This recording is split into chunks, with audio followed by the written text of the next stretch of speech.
Akalar, bir yilda 740 mingta, har oyi 61667 ta. Har kuni esa 2055 ta erkak o'z joniga qasd qiladi ekan. Ya'ni umumiy o'zini joniga qasd qiladigan insonlar ichida 80% erkaklar ekan. Ya'ni ayollarga nisbatan 4 baravar ko'proq ekan o'z joniga qasd qiluvchi erkaklar. Qadrdonlar, do'stlarim, akalarim, ukalarim, xullas mujiki meni ham tashlab ketishgan eng og'ir vaziyatimda, eng ishonganlarim. Andijon Sharxonlikman, bitta ham do'stim qolmagan, hammasi mendan teskari bo'lib ketishgan. Mana Xudoga shukr, ming baravar ulardan yaxshisini topdim.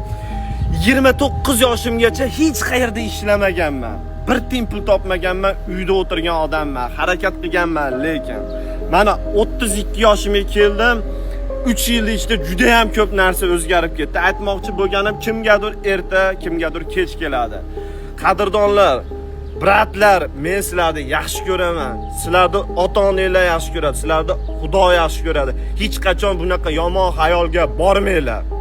Hamma narsani o'z vaqti keladi. Bu iyun oyi erkaklar, mujiklar, bizning oyimiz, ya'ni xalqaro erkaklarda psixический hamda mentalniy sog'lomlik oyi.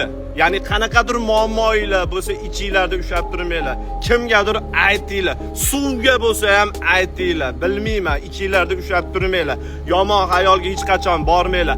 Har doim eslab qo'yinglar. Hamma narsani o'zini vaqt soati bor. Men eng yomon o'ylagan narsalar hammasi menda bo'lgan.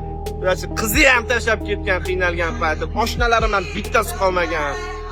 Bir tiyinsiz o'tirganman, hech narsaga pulim bo'lmagan. Mana Xudoga shukr, hozir hamma narsa bor. İçilerde ushlab o'tirmanglar. Men sizlarni yaxshi ko'raman, esingizda bo'lsin. O'zingizlar uchun ehtiyot qilinglar birinchi o'rinda. Bittamiz akalar.